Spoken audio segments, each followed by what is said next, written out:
I feel immensely happy, but I dare not say I love her, because according to my embedded convictions, the mysterious word love is taboo for me. She attracts me very much in a different way than my family and friends. I have fallen in love, and I should not love her because I am a child. There were deficiencies in the education of my time. How sorry I feel that the timidity of my childhood and the paralysis of an old man did not allow me to even give her a kiss. Tenderly loved, do you actually possess your entire body? I asked her, trying to investigate the hereafter. Almost all. I lack my corpse. I need it to be completely happy because the instinct of somatic integrity is very strong in heaven. It is as if you had lost a finger. You would be resigned, but you would not easily accept such a mutilation. Thanks to our God, I will recover my corpse which I lost at death at the final resurrection, and I will enjoy even more the glory God has given me. Doesn't it seem strange to you, she said, that I, being a glorified, possess a real human body like yours? I already told you that man's integral organism is eternal since conception. It is certain that my entire body is completely subjected to my soul. It functions as a material organism, analogously spiritualized. But I keep all my acts of existence, all my earthly changes, in the respective space times which I lived in the world. The resurrection is the recuperation of the corpse brought back to life and the continuation of its vital processes, evolved and most perfect in heaven. Grace in this life and glory in the other, she continued, do not alter man's nature. Much to the contrary, they presuppose, elevate, and perfect it. The blessed act as supermen with unique qualities such as keen intelligence, agility, impassibility, and still other gifts. But we enjoy celestial life with our being as humans, just as you see it here, however super gifted we are. Moreover, she insisted, remember what is created eternity, or the fifth dimension. Human beings are eternal in the sense they will never die in the future life. Also, they are eternal from the viewpoint that all their phases of development, all their acts of existence, and all their material spacetimes from the human exile, excluding the cadaver, persist without end, even though man is a traveler learner in the parameter of the fifth dimension. Each vital act in its space time, she continued, or more properly, each unit of existence of the biological stages lived in this world, constitute an occasion of happiness in accidental glory, provided it was lived in the state of grace with our God.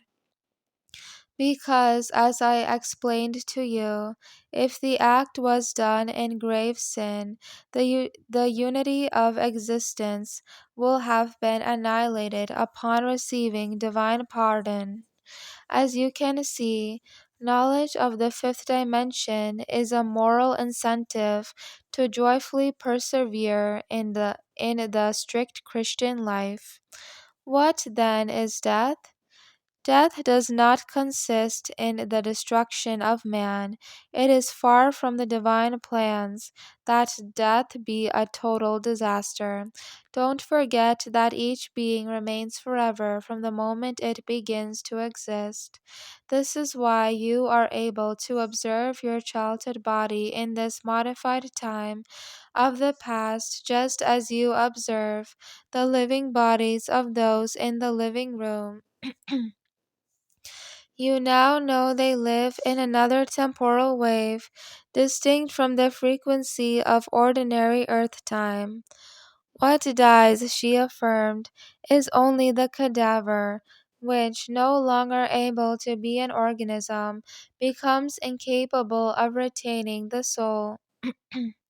The soul continues separating then from the final phase of biological development. This is because this phase begins an irreversible process of putrefaction. The soul, however, does not become independent of the integral organism, that is, from the corresponding phases of the past and those space times corresponding to the acts of existence already completed. All this constitutes the total man who lives forever in the sphere of the fifth dimension. Man, therefore, continues being man before, during, and after death. I was telling you that the danger of dying, as the opportunity for change and the completion of existential acts, is only present in the space time of the actual moment. In this sense, she related, I won't forget my amazement when, immediately after death and during my judgment, I saw the interminable string of my bodies and my acts of existence in their respective space times. They were like a slow motion film, but for sure most real. The fifth dimension is grandiose. Of course, the particular judgment is very fast compared to normal time, since it is done in detail and exactly in very slow, modified time. Don't believe, she added, smiling ironically while exploring my mind, that you need to wait until death to participate in eternity. No, death is not the entrance from time to eternity. Created eternity, even though you don't feel it, is with you and in you right now. From this comes a wonderful consequence. It is amazing man really cooperates with the Creator in eternal things and in the evolution of beings, which is moderate in terrestrial time, but marvelous and grandiose in heaven. You are a co author with our God of created eternity. You are the actor around which it revolves, a consideration which significantly increases your human responsibility. Tenderly loved, why doesn't the soul separate from its body prior to death? Because the soul is alive, because, because it has not undergone putrefaction, and because it is immortal. Are you saying my childhood body is immortal? Clearly so. For better or worse, it will never die. I maintain that the only danger of death occurs at the actual instant, which is the only opportunity for change. But once the space time of the present moment passes, death is impossible. No natural phenomenon can occur. Putrefaction would be impossible. There is only continuation in the eternal storehouse of past time. However, immutability is not absolute, since there are other frequencies of time in the realm of created eternity, which are different from the temporal rhythm of the earth, such as the modified time in which we are today. Here occur many phenomena of a supernatural order, or better, of a chemical or better, of a different nature than the chemical and physical changes you know. Death consists, she clarified upon seeing my doubts, in the corruption of the final corporeal wrapping, that which becomes a cadaver when the decomposition of the organic matter occurs.